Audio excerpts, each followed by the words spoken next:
Muy buenas noches, almas en pena. El día de hoy les traigo un nuevo video de la morgue, a lo que el día de hoy te traigo nuestro especial navideño. El día de hoy, siendo fechas cercanas a la Navidad, te traigo un caso que sucedió precisamente la noche del 24 de diciembre de 1945 y es conocido como el mayor misterio de los Estados Unidos. Este caso se llama el caso de la familia Sodder en Fayetteville. Y si quieres conocer esta historia, sigue viendo La Morgue. Así que comencemos.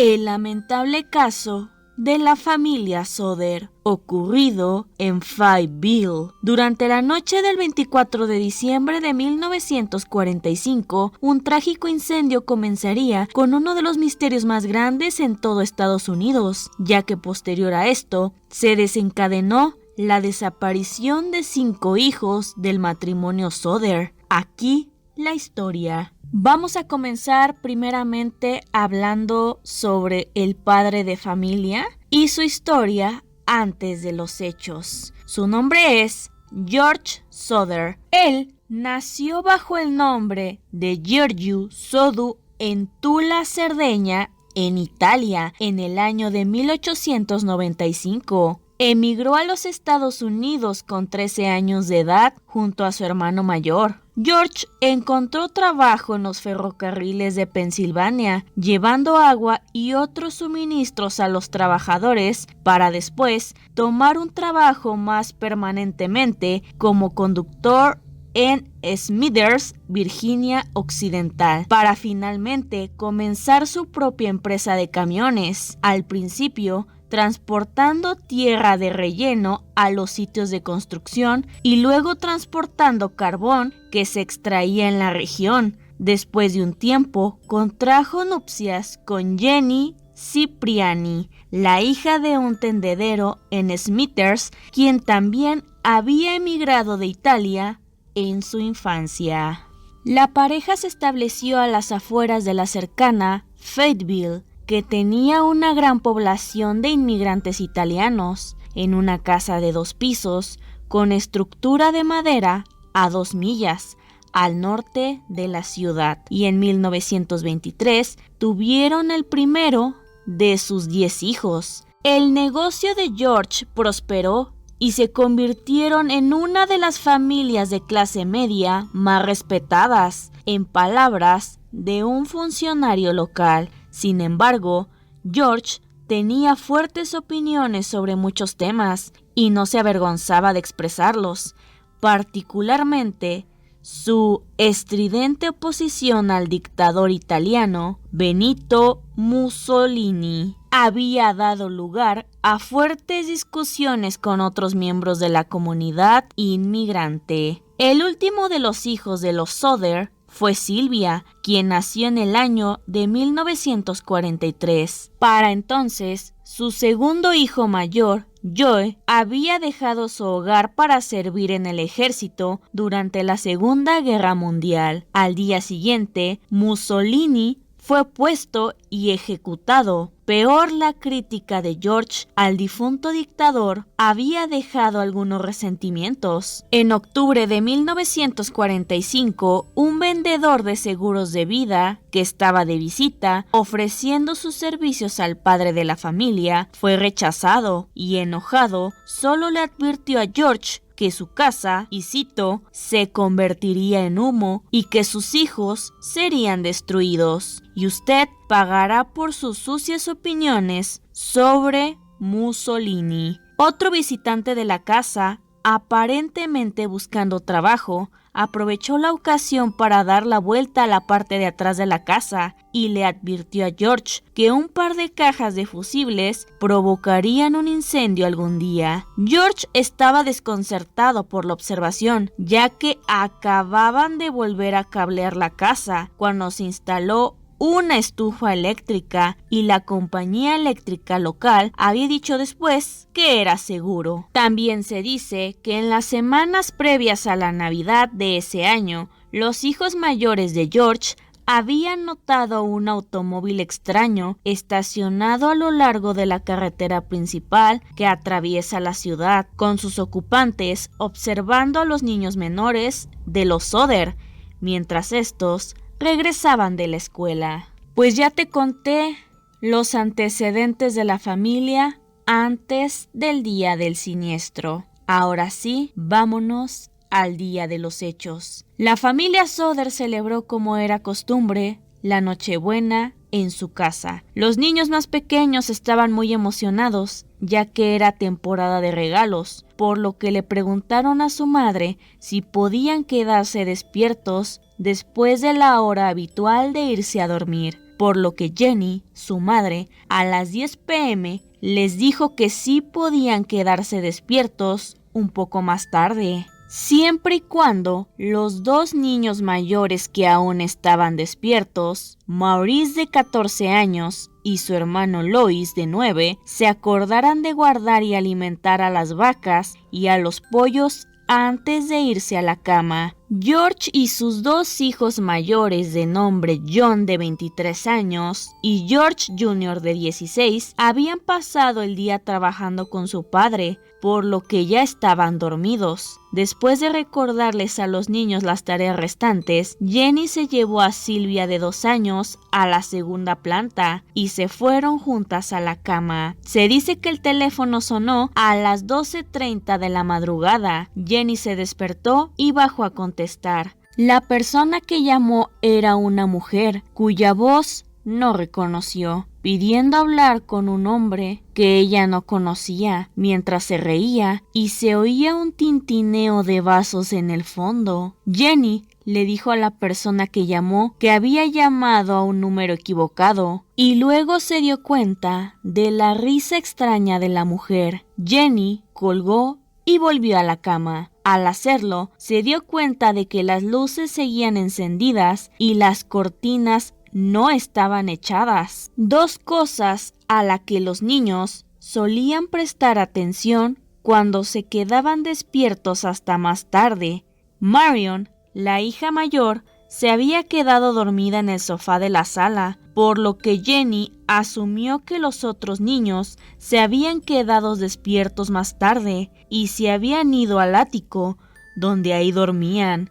Cerró las cortinas, apagó las luces y volvió a la cama. A la 1 de la madrugada, Jenny se despertó nuevamente por el sonido de un objeto que golpeó el techo de la casa, lo que define como un fuerte estruendo. Luego, un ruido de rodadura. Después de no escuchar nada más, se volvió a dormir, pero tras otra media hora se despertó otra vez, oliendo a humo, por lo que se levantó de nuevo, descubriendo que la habitación que George usaba como su oficina estaba en llamas alrededor de la línea telefónica y la caja de fusibles, por lo que Jenny despertó a su marido y a sus hijos mayores. Ambos padres y 4 de sus hijos, Marion, Sylvia, John y George, escaparon de la casa mientras gritaban desesperadamente a los niños que se encontraban en el segundo piso, pero no escucharon respuesta. No pudieron subir las escaleras, ya que ya se encontraban en llamas.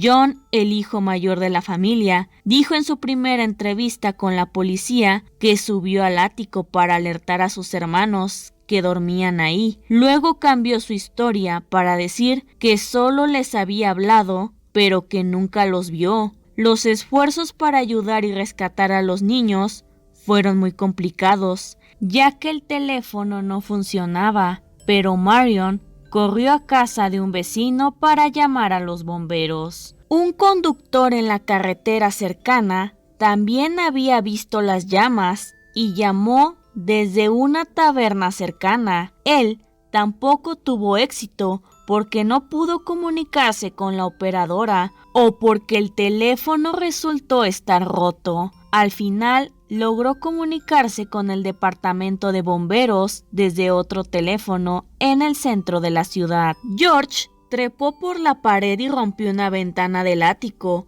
cortándose el brazo en el proceso. Él y sus hijos tenían la intención de usar una escalera hasta el ático para rescatar a los otros niños, pero la escalera no estaba en su lugar habitual, apoyada contra la casa, y no se le pudo encontrar en ningún lugar cercano. Un barril de agua que podía haberse utilizado para extinguir el fuego estaba congelado. Finalmente, George trató de encender los 2 camiones que usaba en su negocio y usarlos para subir a la ventana del ático, pero ninguno de ellos arrancaba, a pesar de haber funcionado perfectamente durante el día anterior. Frustrados, la familia Soder no tuvieron más remedio que ver cómo la casa ardía y se derrumbaba durante los siguientes 45 minutos, por lo que supusieron que los otros 5 niños habían muerto en el incendio. Te preguntarás, ¿por qué el departamento de bomberos no llegó a tiempo? Bueno, pues se dice que en aquel tiempo contaban con pocos recursos humanos debido a la guerra y dependía de que los bomberos se llamaran entre sí. El jefe, F.J. Morris, dijo al día siguiente que la lenta respuesta se vio obstaculizada aún más por su incapacidad para conducir el camión de bomberos, lo que requería que se esperara hasta que alguien lo pudiera conducir. Los bomberos, uno de los cuales era hermano de Jenny, no pudieron hacer nada más que buscar entre las cenizas que quedaron. A las 10 de la mañana, Morris les dijo a los Soder que no habían encontrado ningún hueso, como si los otros niños no hubieran estado en la casa mientras ardía. Según otro relato, encontraron algunos fragmentos de huesos y órganos internos, pero optaron por no decírselo a la familia. Los profesionales de los bomberos modernos también habían notado que su búsqueda fue, en el mejor de los casos, superficial. Sin embargo, Morris creía que los 5 niños desaparecidos habían muerto en el incendio, lo que sugiere que había alcanzado una temperatura lo suficientemente alta como para carbonizar sus cuerpos por completo. Los nombres de los niños desaparecidos eran Maurice Antonio, de 14 años, Marta Lee, de 12, Luis Érico, de 10, Jenny Irene, de 8 y Betty Dolly, de 5. Una semana después del incendio, la policía decidió dar por muertos a los 5 niños. Incluso emitieron los respectivos certificados de defunción, pero los inconsolables padres estaban convencidos de que la ausencia de restos y el hecho de que la línea telefónica había sido cortada significaba una sola cosa: sus 5 hijos habían sido secuestrados y el fuego no había sido más que una distracción para hacerles creer a todos que los niños habían fallecido. Jenny y George comenzaron a investigar qué había pasado con sus hijos. El matrimonio decidió contratar investigadores privados para tratar de resolver el misterio de sus hijos, ya que, como ya te mencioné, desde un primer momento, Jenny Soder sospechó que sus hijos no habían muerto en aquel incendio, porque no se encontraron rastro alguno de los 5 cuerpos. La mujer consultó con un especialista de una morgue, quien le aseguró que para que se desintegraran los restos humanos, deberían haber estado a más de 2000 grados Celsius por al menos 2 horas. Temperatura que no pudo haberse generado ni siquiera en el peor momento del incendio. Recordaron la situación del pleito que hubo entre el padre de familia y aquel vendedor de seguros de vida, así como también el hombre que vigilaba a los hermanos pequeños cuando iban de camino al colegio. Pues básicamente se siguió investigando y tras esta investigación dieron con 3 testigos. La primera de ellas, una mujer de Fat Bill, que dice haber visto a los niños en un coche durante la noche del incendio. La segunda de ellas, la camarera de un bar de carretera a 50 millas de su casa, que afirmó haberlos visto acompañados de varios hombres a la mañana siguiente del fuego. Y la tercera, una recepcionista de un motel en Charleston, Carolina del Sur, a 700 kilómetros de distancia, la cual afirmó que los niños se habían alojado en su establecimiento una semana después del incendio, acompañados por 2 hombres y 2 mujeres que hablaban italiano, quienes viajaban en un automóvil con matrícula de Florida, los cuales se mostraron extraños, impidiéndole hablar con los pequeños. Además, un conductor de autobús que pasó por delante de la casa de los Soder durante la noche del incendio afirmó haber visto lo que parecían bolas de fuego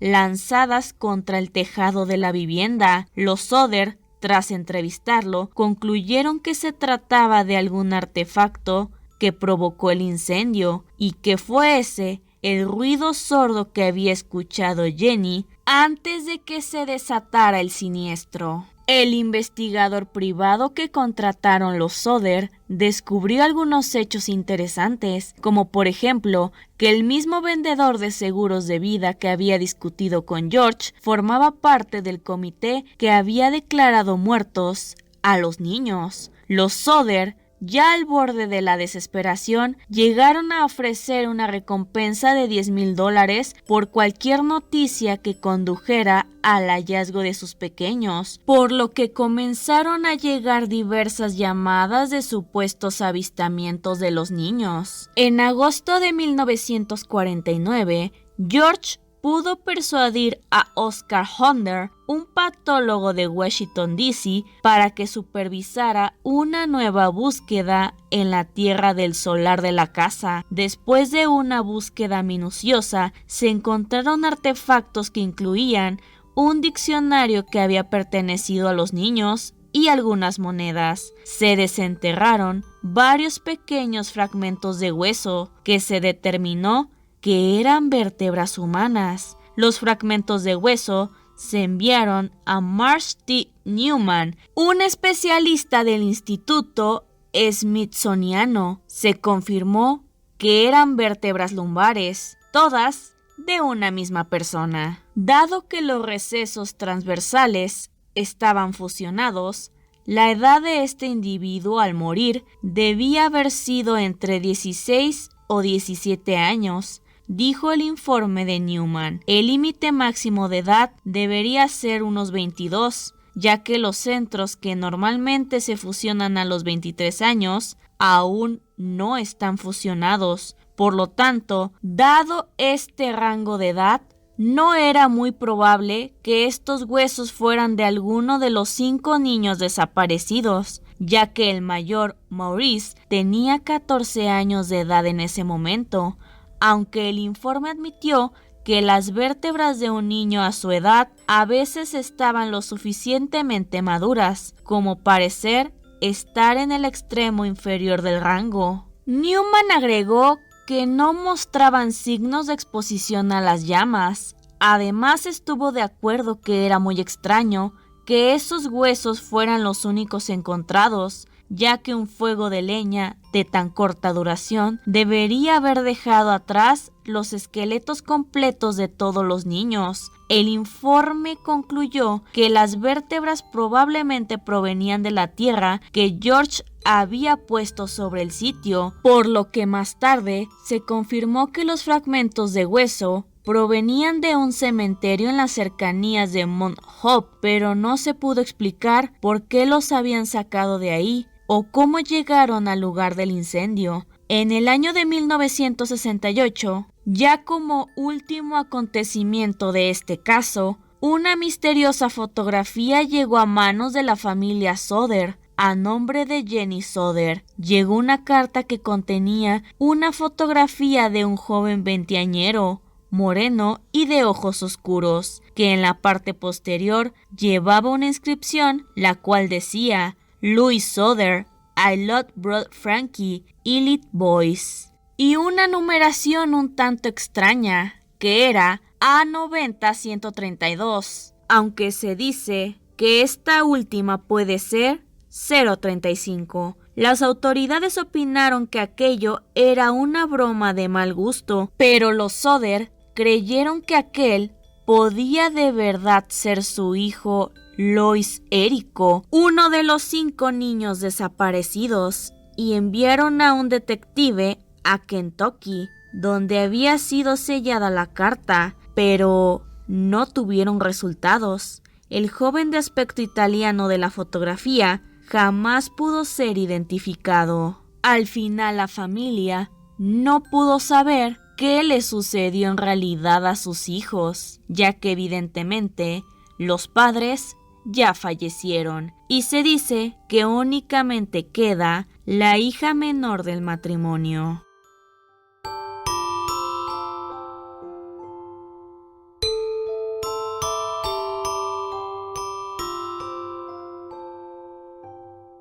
Un caso verdaderamente misterioso. Este sí lo puedo definir como un caso verdaderamente misterioso y te lo quise platicar de manera muy pero muy detallada todo lo que sucedió aquella trágica noche. Por eso se hizo un video un tanto largo, pero quería que conocieras todo el trasfondo que lleva este caso. Sin duda creo que es el caso que más me ha dejado impactada porque involucra la desaparición de 5 personas. Y si me lo preguntas a mí, yo considero que el incendio fue provocado, a lo mejor de parte de este vendedor de seguros, por los comentarios tan fuertes que tenía el padre de familia contra esta persona y básicamente lo amenazó y cumplió su palabra. Yo siento que el incendio fue provocado y evidentemente que los niños fueron secuestrados, porque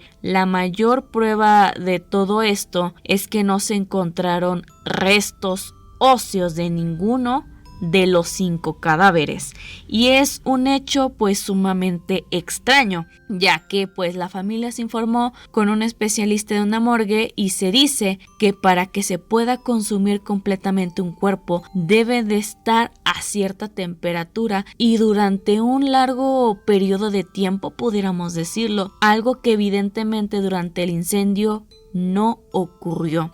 Entonces la verdad es que sí le queda perfectamente el nombre de el misterio más grande de los Estados Unidos, y que obviamente pues ya a estas alturas, a tanto tiempo de los acontecimientos, no vamos a poder conocer exactamente qué fue lo que sucedió aquel día. Pero yo creo que sí. Me voy con la teoría de los padres, que el incendio fue provocado y que sus hijos fueron secuestrados y tal vez esparcidos por el mundo, pudiéramos decirlo, en algún tipo de adopción ilegal. Y puede ser que el joven de la fotografía sí sea uno de sus hijos desaparecidos. Pero quiero saber tú qué piensas acerca de este caso. Si yo soy la única loca que piensa que el incendio fue provocado y que los niños fueron secuestrados.